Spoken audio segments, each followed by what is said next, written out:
환경보호 알리기 프로젝트 지구야 미안해 시간입니다. 삼면이 바다인 대한민국. 그런데 우리가 그 바다를 얼마나 사랑하고 있는지 생각해 보신 적이 있나요? 전 세계는 2030년까지 바다의 30%를 지키자는 약속을 했다고 합니다. 이제 4년 남았는데 우리는 지금 어디쯤 와 있는지 오늘 바다 이야기 한번 제대로 들어보겠습니다. 바다 이야기 하니까 옛날에 그 되게 안 좋았던 게임 얘기 생각이 나네. 환경운동연합 정책변화팀에서 대한민국 해양 생태계 보존을 위해 현장을 뛰고 계신 분 모셨습니다. 송유진 활동가 어서 오십시오. 네, 안녕하세요. 네, 반갑습니다. 반갑습니다. 자, 환경운동연합 정책변화팀. 일단 되게 조금 무시무시한 이름인 것 같은데 뭔가 대단한 변화를 만들어내는 곳이긴 한 것 같은데 어떤 곳인지 좀 설명을 먼저 부탁드립니다. 네, 저희 환경운동연합 안에서도 그 정책변화팀이라고 하면 그 기후에너지나 뭐 자원순환, 생태 같은 그 다양한 의제에 대해서 이제 국가 정책을 모니터링하고 또 이제 그 모니터링한 것에 기반해서 더 나은 실질적인 대안이나 아니면 뭐 국회나 정부를 상대로 해서 그런 여러 가지 활동 그리고 시민 캠페인 같은 것을 주로 하고 있습니다. 그러면 실제로 정책의 변화를 위해서 뭔가 대안을 만들고 노력하는 일도 하시는 것 같고. 네. 혹시 바다를 직접 막 들어가서 막 이렇게 살펴보고 이러는 것은 안 하십니까? 그러고 싶었는데. 그러고 싶었는데. 네. 제가 스노클링밖에 못해서. 그런 것을 이제 직접 하시는 분들도 그런 계시고, 활동가들이 또 따로 네네, 계시고 그런 분들도 계시고 이제 저는 주로 이제 현장에 가지만 그 바닷가까지. 네. 아니 그것도 중요하죠. 네네네. 사실은 뭐 모두가 다 들어가서 네. 볼 수는 없는 일이니까. 네네네. 정책의 변화로 오히려 큰 변화를 만들어내려고 노력하는 파트. 네. 그리고 아주 디테일하고 깊게 정말 수준까지 들어가서 어떤 변화가 일어나고 있는지 어떤 문제가 있는지를 살펴보는 일종의 모니터 같은 네, 팀이 맞습니다. 있는 것 같고. 네. 그러면 이제 바닷가 근처까지 가서 요즘 느끼는 감정들도 좀 있을 것 같아요. 이 일을 해오시면서. 일단 아마 그 일로서 접하지 않아도 많은 분들이 그냥 바닷가 가면은 이제 관리가 잘 된 해변을 가시는 경우도 계실 거고 관광지라거나 관광객이 많이 오면은 이제 가기 전에 미리 싹 이제 지자체에서 청소를 합니다. 그렇지 않은 곳을 가면은 이제 가장 먼저 볼 수 있는 게 해양 쓰레기가 정말 많구나. 맞아요. 네, 정말 끝이 없구나.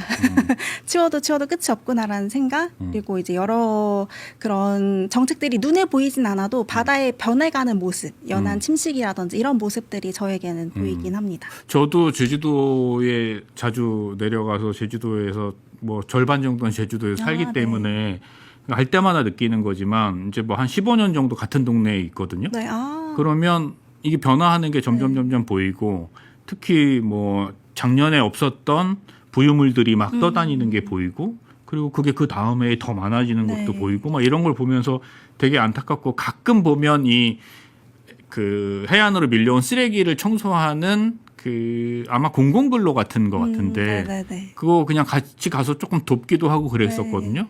그러니까 이게 오랫동안 그 자리에 있다 보면 느껴지는 게 있는데 아마 같은 자리에서 같은 고민을 하고 계시기 때문에 다른 사람들보다 훨씬 더 많은 거가 보이기도 하시는 것 같아요. 네. 그리고 또 제가 직접 가는 현장이 아니더라도 또 지역의 환경운동연합에서 또 이렇게 변해가는 그런 모습들을 또 계속 모니터링하고 계시니까 또 접하기가 더 쉬운 것 같습니다. 알겠습니다. 자, 오늘 이야기 나눌 주제는 바다 하면 또 너무 넓으니까 오늘 좀 이야기를 좁혀갔으면 좋겠는데 해양보호구역에 대해서 좀 얘기를 나눠보려고 합니다. 해양보호구역. 어떤 개념인지부터 한번 얘기해 볼까요? 네, 일단 해양 보호구역이라고 하면은 다들 뭐 어린이 보호구역 뭐 이런 것들 많이 들어보셨겠지만 말 그대로 해양에서도 어떤 그 바다의 특정한 그 지리적인 한계를 그어놓고 거기만큼은 우리가 그 안에 생태계를 보전하고 해양 생물 다양성을 회복하자라는 차원에서 이제 국가나 지자체에서 지정하고 관리하는 특정 해역을 말합니다. 그래서 그 인간의 활동을 주로 제한함으로써 이제 보편적인 의미로는요, 인간의 활동을 제한함으로써 그런 생물 다양성을 보호하고 또 지속 가능한 생태 관광이나 수산 자원을 더 늘려가는 걸 도모해서 제주도에도 몇 군데 있습니다. 그러니까 자연 보존 구역 같은 거죠? 그렇죠. 네. 우리나라에는 그러면 어디가 대표적입니까? 우리나라는 이제 지금 40개소 정도를 말하는데요. 근데 제가 지금 말하는 해양보호구역은 사실 해수부에서 해양수산부에서 지정하는 그런 해양보호구역을 보통 말을 하고요. 네, 그 해수부에서 지정한 곳 중에 가장 최근에 며칠 전에 이제 지정된 곳은 그 서해 중부에 지금 화면에 나오는 것처럼 그 경렬비열도를 비롯해서 그 인천 그 바다까지 포함한 저 구역을 이제 무인도서 주변 해역을 해양보호구역으로 대형으로 이번에 새롭게 또 지정을 했습니다. 꽤 넓은 지역을 한꺼번에 지정한 네, 거네요. 네, 그래도 1000제곱킬로미터 이상 되는 것 같아요. 그러면 해양보호구역도 이렇게 어떤 종류가 좀 나눠져 있는 건가요? 네, 맞습니다. 그러니까 일단은 해양보호구역이라고 하는 게 굉장히 넓은 의미로는 여러 부처에서 지정하고 있는 다양한 보호구역들이 있는데 지금 제가 주로 말씀드릴 해양보호구역은 이제 해수부에서 지정하는 해양보호구역이고 우리나라에 한 40개소, 한 4178제곱킬로미터 정도 지금 됩니다. 꽤 많은 거네요.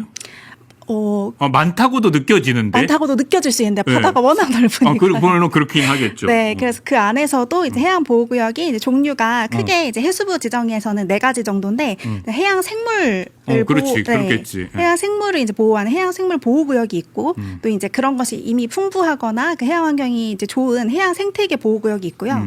또 이제 바다나 섬이 이제 어우러진 그런 해양 경관을 보호하고 이제 사구나 이런 것들이 발달한 그리고 또 우리가 흔히 갯벌이라고 부르는 습지 보호 지역까지 이렇게 한 4가지 정도 있습니다. 그러니까 지금 잠깐 영상에 나갔지만 저런 어떤 산호초 같은 것들을 하나의 생물로 보고 그 생물을 보호하는 게 있고, 그 다음에 갯벌이나 섬 같은 어떤 주변 해역을 보호하기 위해서 지정하는 게 있고, 다 조금씩 좀 다른 거죠. 맞습니다. 네. 그래서 우리나라에서는 해수부 지정으로는 한 4가지 정도 된다. 네. 그렇군요. 해양보호구역이 근데 이게 어떤 하나의 환경정책, 국제협약, 지역경제, 기후위기 대응 이런 것들도 좀 다양한 분야에 얽혀있는 그런 복합적인 문제라고 얘기를 들었는데 어떤 면에서 그런 겁니까? 맞습니다. 굉장히 여러 가지가 얽혀 있는데요. 단순히 해양보호구역을 지정한다고 하면 보호라고 하면 뭔가 되게 굉장히 제한할 것 같고 규제할 것 같고. 보호하는데 되게 좀 기분 나쁜 눈빛이었는데. 경험을 많이. 네가 날 보호한다고 이런.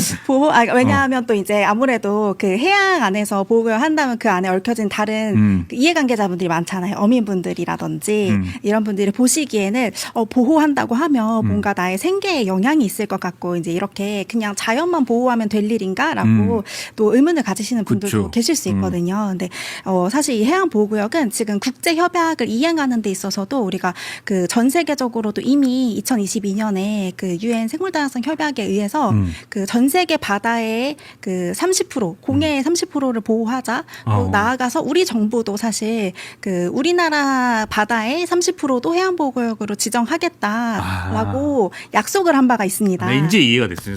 처음에 얘기를 하면서도 30%라는 게 도대체 무슨 얘기지? 그쵸. 그랬는데 그러니까 우리가 접해 있는 우리 바다, 그러니까 우리나라의 바다 중에 30%는 아예 보호구역으로 딱 지정을 해놓자 이런 얘기군요. 그러니까. 네, 맞습니다. 그래서 최소 우리가 30년까지 30%는 보호하자, 30% 보관하자라는 차원에서 그걸 이제 30by30라고 그렇게 말하기도 하고요.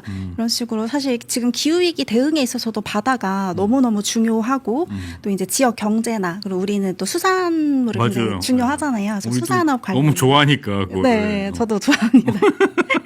그리고 관광도 그렇고, 또 해양 관련한 도시들이 많기 때문에 그 모든 게 또 맞물려 있는 굉장히 복합적인 영역이라고 볼 수 있겠습니다. 그래서 복합적인 문제다라는 말씀을 하신 거구나. 네, 맞습니다.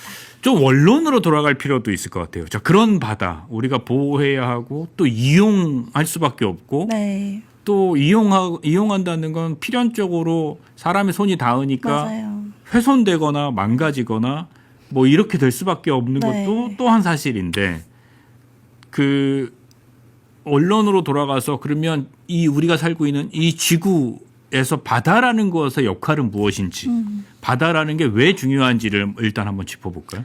일단 바다라고 하면은 이제 사람들의 경험은 굉장히 다양하겠지만 원론적으로는 그 아주 그냥 이론적으로 들어가면 일단은 그 우리가 지금 이제 기후 위기 시대에 살고 있고 지구 온난화를 넘어서 이제 지구 열탕화의 시대에 살고 있지 않습니까? 근데 지금 이제 이 바다 같은 경우에는 지구가 이제 흡수하는 열의 90% 이상을 사실 바다가 흡수를 해주고 있어요. 그리고 인류의 활동으로 인해서 배출하는 이산화탄소의 한 20-30% 이상을 또 빨아들이고 있어서 기후를 조절해주는 역할을 바다가 눈에는 보이지 않지만 그런 역할을 하고 있습니다.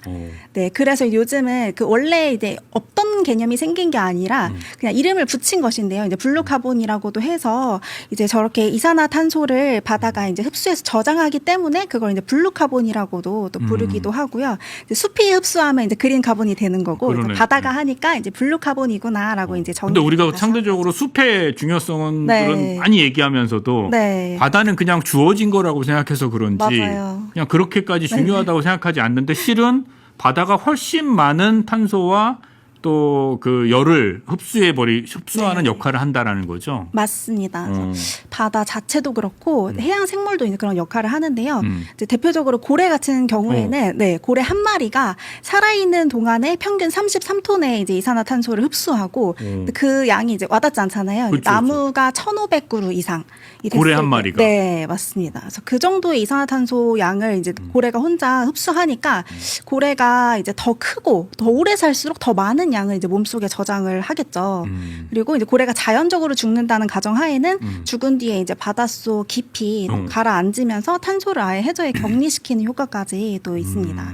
또 갯벌이나 뭐 이런 염생식물 또 이런 해양 생태계, 그러니까 해양 생물 자체뿐만 아니라 해양 생태계 자체도 대기 중에 탄소를 흡수해서 이제 뻘이나 이런데 이제 압착해서 가두면서 이제 갯벌 같은 경우에는 그 보다 한 최대 50배 정도나 빠르게 그 탄소를 흡수할 같은 공간이면 네, 네, 맞습니다.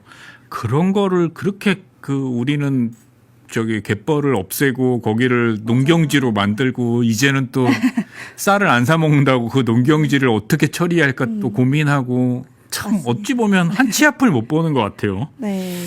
근데 50배, 숲보다 50배라는 건 정말 대단한 수치 아닙니까? 맞습니다. 그래서 진짜 굉장하고 사실 그렇기 때문에 이 블루카본이 또 사라지게 된다면 그러니까 그런 흡수할 수 있는 여러 탄소 흡수원들이 파괴되고 근데 점점 그 건강한 서식지가 사라지게 된다면 그런 우리 스스로 우리 손으로 탄소 흡수원을 그냥 콘크리트로 덮어버리는 것 같은 그런 행위라고도 볼 수 있습니다. 그러니까 그게 단순히 없어지는 거에서 그치는 게 아니라 거기서 또 다른 탄소가 그쵸. 발생하는 거 아니에요? 맞아요. 네네. 그러니까 2배의 위험이 증가하는 거잖아요. 그렇죠.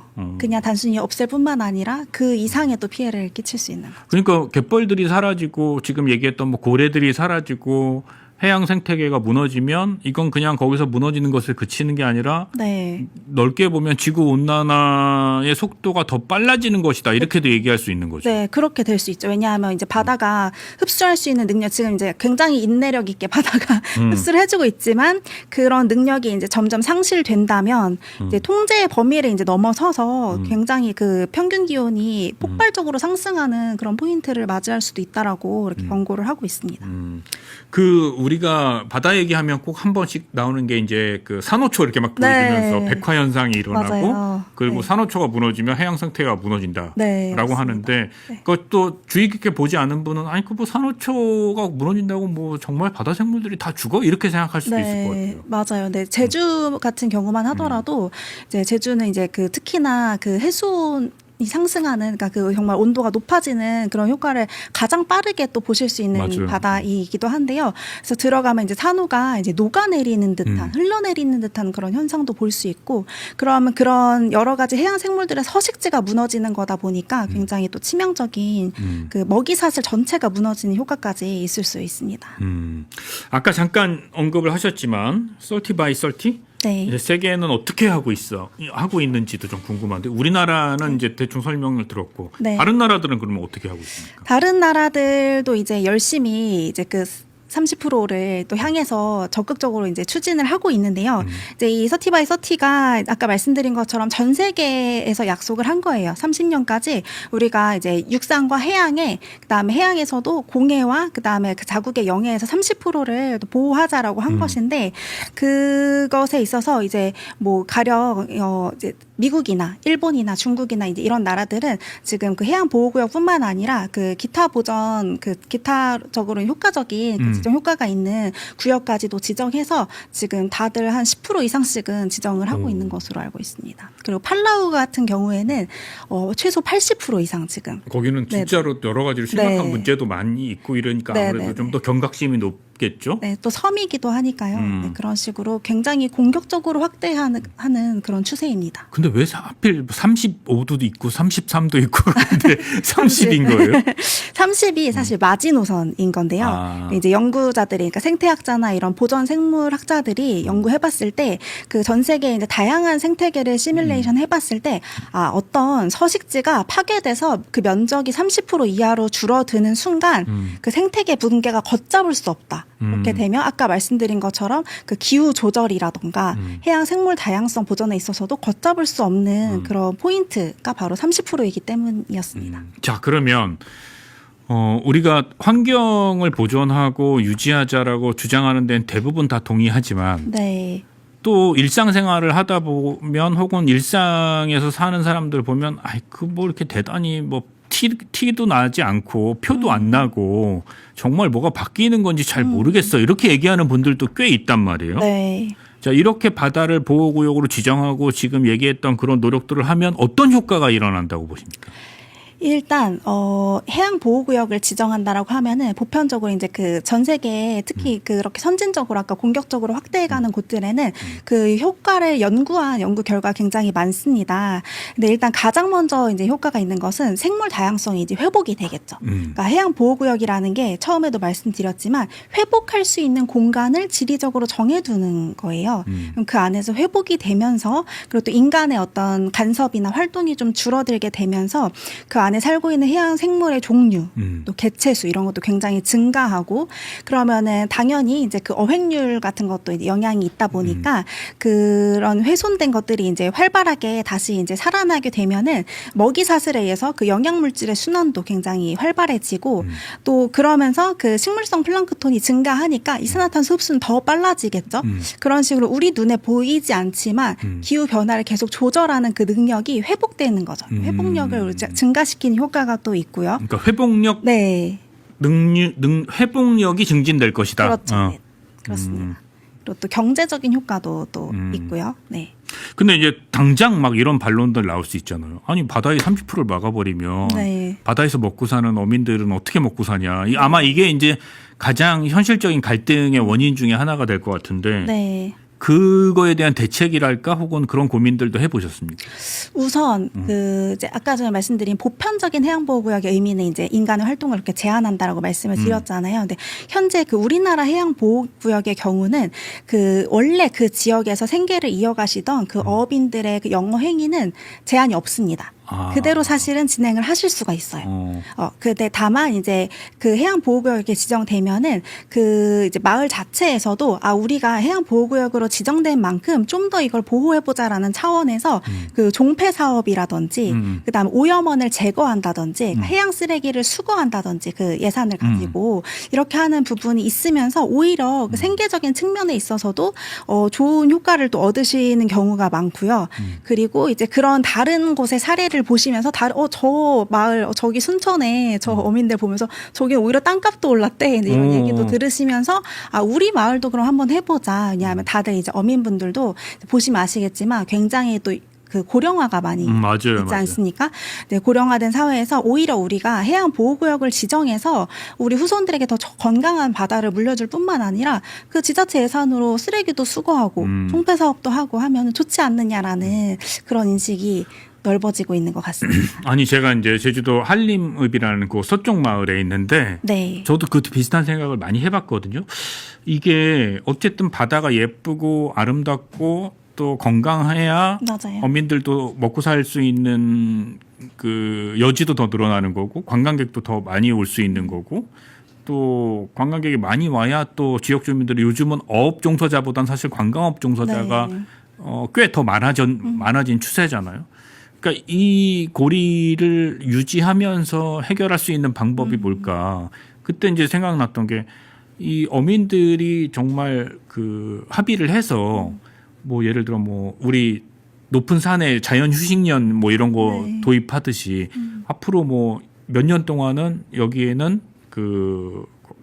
관광객들을 받지 않거나 혹은 어업행위를 하지 않고 네. 지금 얘기했던 정부 지원을 받아서 폐어구 이게 제일 문제인 것 같거든요. 네, 맞습니다. 폐어구 수거하고 쓰레기 청소하고 부유물들 정리하는 것만 몇 년을 해보겠다.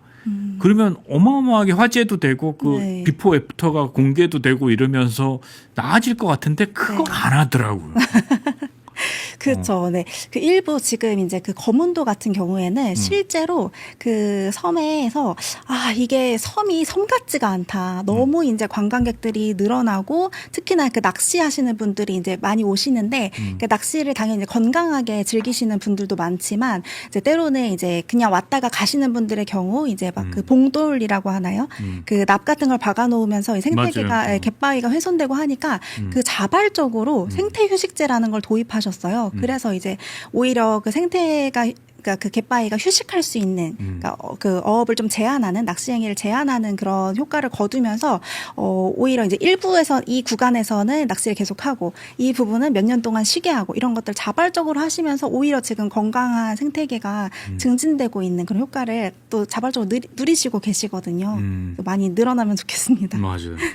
하여튼 이게 당장만 바라보지 말고 진짜 한 2년, 3년만이라도 맞아요. 1년, 2년만이라도 네. 심지어는 정말 큰 선언하고 네. 우리 해수욕장을 올해는 손님을 받지 않습니다. 죄송합니다. 네. 다만 깨끗하게 다시 해서 내년에 만나겠습니다. 네. 이러면 저는 엄청나게 화제가 될 것 같은데 맞습니다. 그게 참 어려운가 봐요. 맞습니다. 뭐 우리가 아는 또 다른 네. 어려움들이 있나 봐요. 네, 그리고 또 어민분들의 경우에는 네, 또 나이도 많으시고 또 이걸 이제 이어갈 사실 이제 사람들이 또 많지 않으니까 일단 이제 보이면은 또 우리나라 또 수산물 저도 그렇고 너무 좋아하잖아요. 그러니까 당연히 이제 이걸 당장 잡게 되니까 이제 그 눈앞에 이제 이익을 더 이제 크게 추구하는 경향이 좀 있긴 한데요. 사실 이 보호구역이 증가하면 할수록 그 보호구역 안에서 아까 이제 해양생물 다양성이 회복이 된다고 말씀드렸잖아요. 회복이 되면 그 주변으로 왜냐하면 거기 가만히 있지 않잖아요.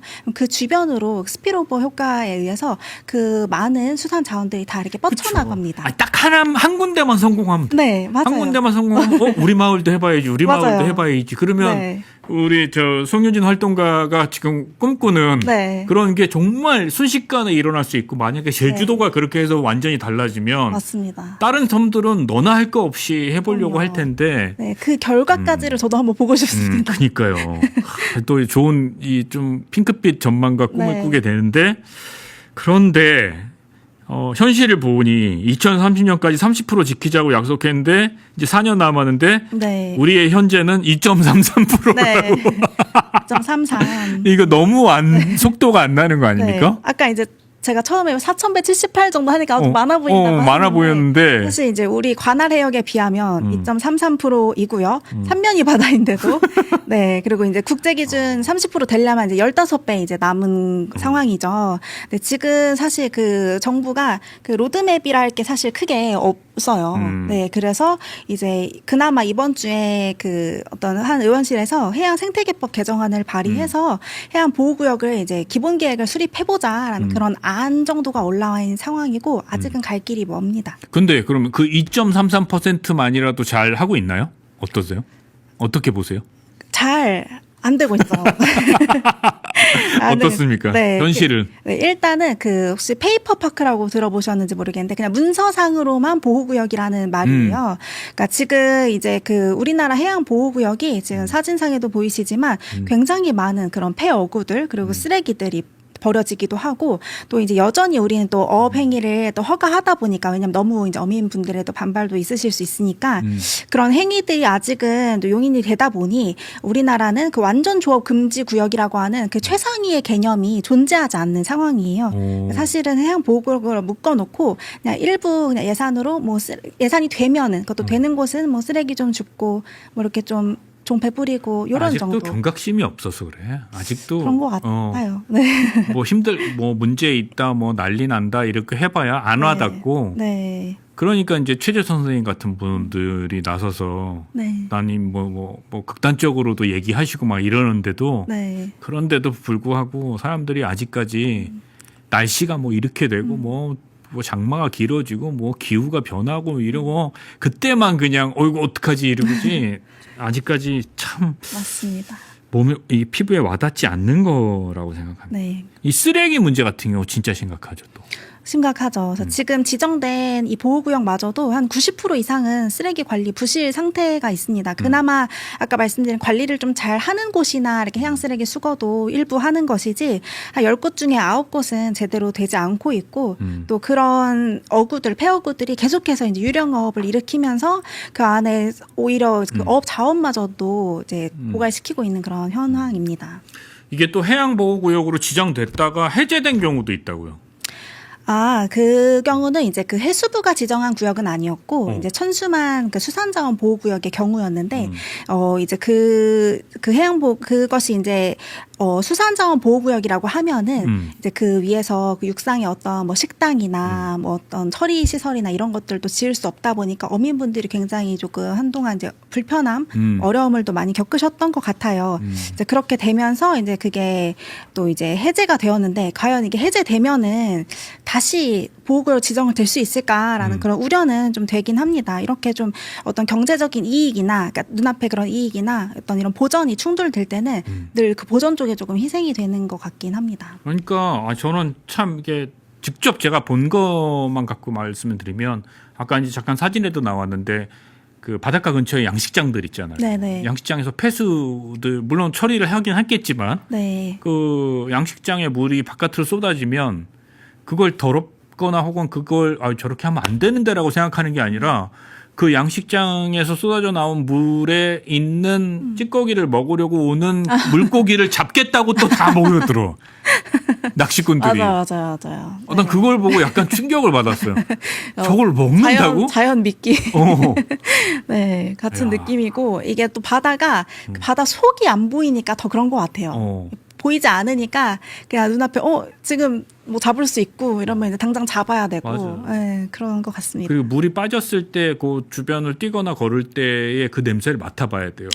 그걸 굉장하죠. 맡아보면 진짜 네. 큰일 났구나 이런 생각이 들 텐데 그냥 썩고 있구나. 철렁철렁하고 막 꼭 만조대 바다만 보니까 네. 다 가려져 있고 이러니까. 맞아요. 알겠습니다. 근데 아까 얘기하던 잠깐 흥분해가지고 어쨌든 간에 그 개발이냐 보존이냐의 문제에서 항상 개발이 먼저인 것처럼 이 해양 보존 문제도 대개 다 그 환경이나 이런 것들을 유지하거나 보존해야 하는 쪽의 논리가 언제나 후순위로 밀린다 이런 뜻인 거잖아요. 네. 이걸 해수부가 좀 적극적으로 좀 나서줘야 되는 거 아닙니까?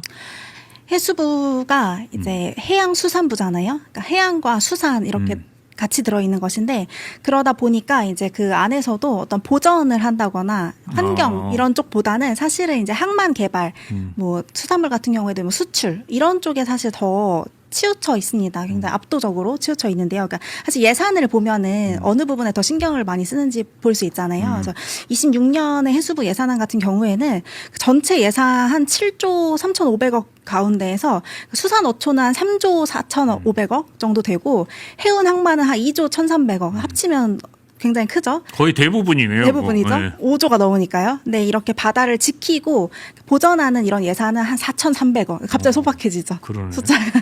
네, 그래서 정말 그 개발과 이용에 쓰는 돈이 환경을 위해서 쓰는 돈에 비해서 한 12배가 넘습니다. 그러다 보니까 한 5.8% 정도밖에 안 되니까 그런 목소리를 내실 수 있는 분들이 그 안에도 사실 해수부 안에도 굉장히 이 보전의 뜻이 있는 분들이 많이 계세요. 만나보면 해양보호구역 더 확대하고 싶어 하시고 더 열심히 어디든 찾으시는 분들도 너무 계신데 다만 그것을 이제 뒷받침하는 그런 규모가 지금 되지 않는 것이 좀 안타까운 현실이고 특히나 이제 24년 예산안 편성이 조금 충격적이었었는데 당시에 그 해양보호구역도 누군가 관리를 해야 또 되지 않습니까? 근데 그 예산이 전년 대비 한 68%가 깎이면서 지자체에서 사실 실행할 수 있는 예산은 거의 한 90% 정도가 깎여버린 그런 충격적인 일도 있었습니다. 확 와닿네요. 네. 전체 예산의 대부분을 수산 쪽에 그러니까 뭐 그게 나쁘다는 건 아니죠. 네네네. 예, 그 개발이나 혹은 좀 더 이익을 넓히는 데 쓰면서 네. 환경이 보존되리라고 기대하는 게 우스꽝스러운 일이겠네요. 그렇죠. 예. 네. 이게 결국은 그 나라나 혹은 그 기관이 예산을 어디에 집행하느냐가 결과로 네. 나타날 텐데 맞습니다. 거기도 조금밖에 안 쓰니까 당연히 자연이나 환경은 점점 네. 더 망가질 수밖에 없는 거구나. 네네.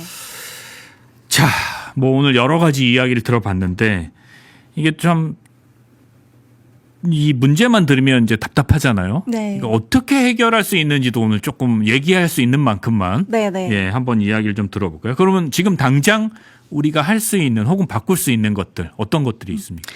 일단은 이제 그 각각의 주체들이 있잖아요. 음. 각각의 주체들이 좀 해야 할 그런 역할들을 좀 잘 해보면 좋을 것 같은데요.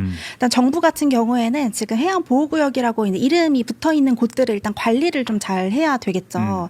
그러니까 2.33%밖에 없지만 그 작고 소중한 해양보호구역을 너무 잘, 적다 근데.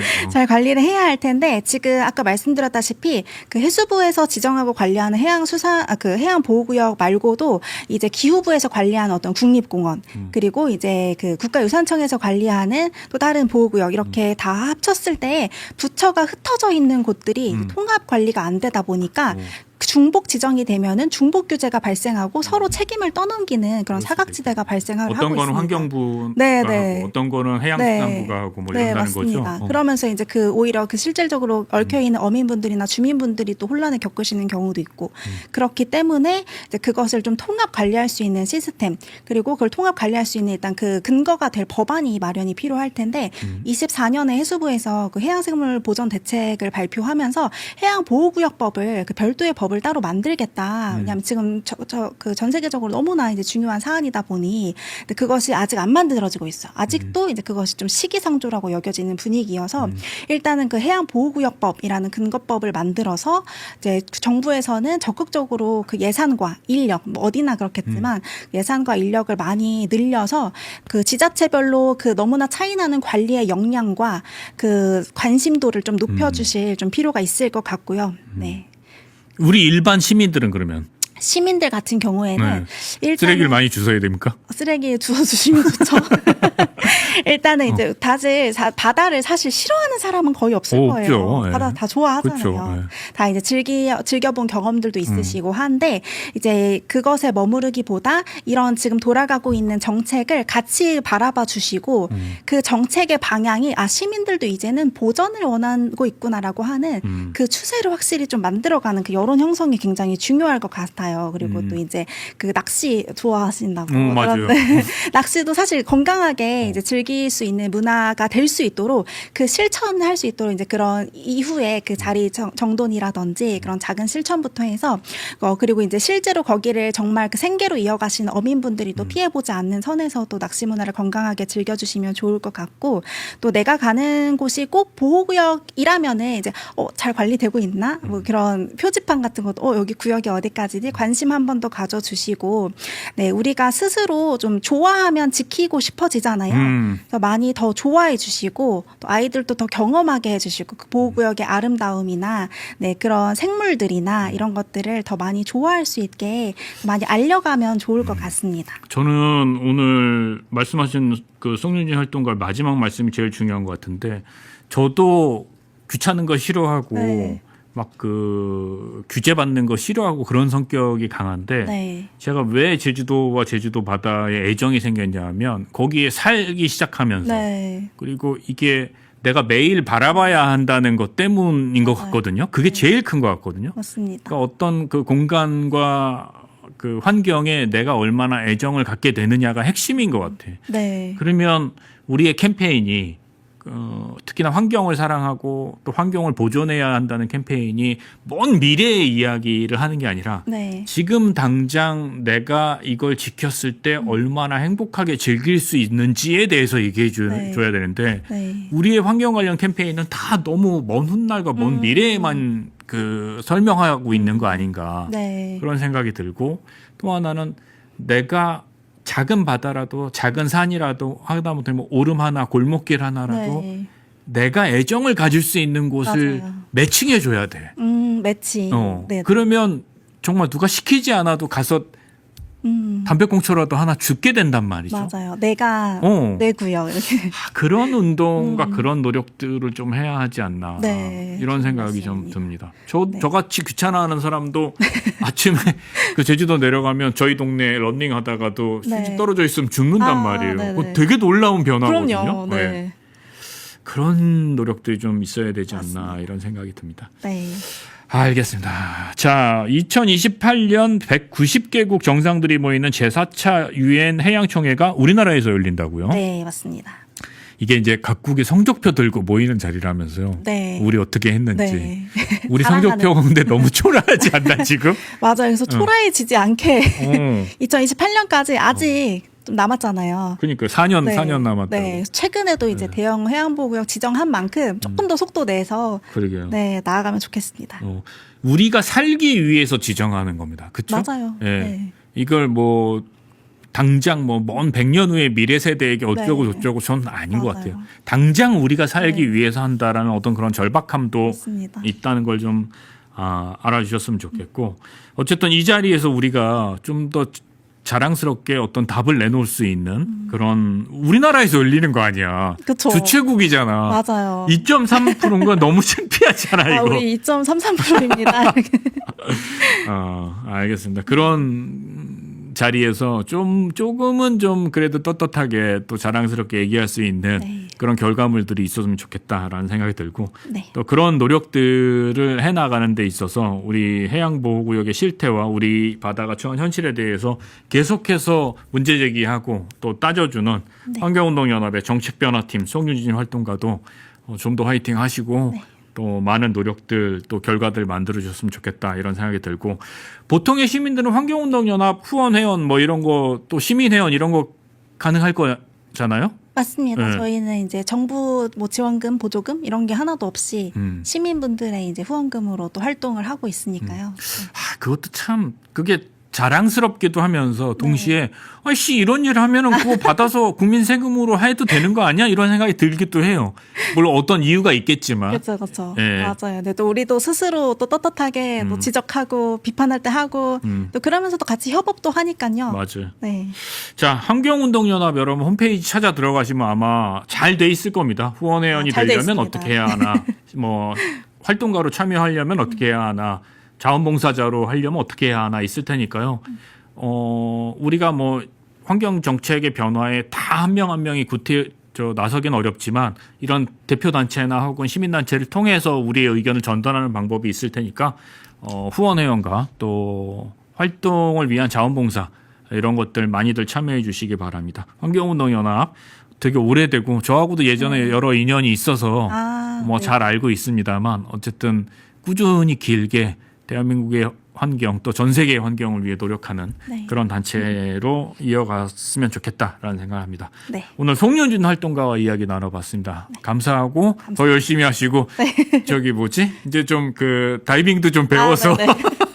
들어가 보도록. 스킨스쿠버만 네. 하지 마시고 물속으로 들어가는 네. 경험도 해보셨으면 좋겠다 이런 생각 네. 듭니다. 오늘 나와주셔서 좋은 말씀 감사합니다. 네, 감사합니다.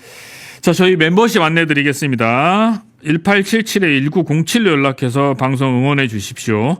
더 뷰티풀 내일도 오전 10시에 찾아뵙겠습니다. 무료탁 경자에서는 단일 종목 레버리지 보완책 그리고 글쓰기의 신에서는 여름특집 세계문학기행 두 번째 시간으로 만들어 보도록 하겠습니다. 일요 아트밸리에서는 미술사를 바꾼 흥미로운 전시 이야기 해드릴 생각이니까요. 내일도 함께해 주시면 좋겠습니다. 제가 오늘 호박 하나 가지고 나왔는데 이거 제가 제주도에서 딴 거거든요. 요 단호박 요즘 맛있으니까 많이들 드시고 요건 송윤진 활동가 드리도록 하겠습니다. 감사합니다. 네, 오늘도 함께해 주셔서 감사하고 저는 내일 오전 10시에 다시 찾아뵙겠습니다. 여러분 내일 만나요.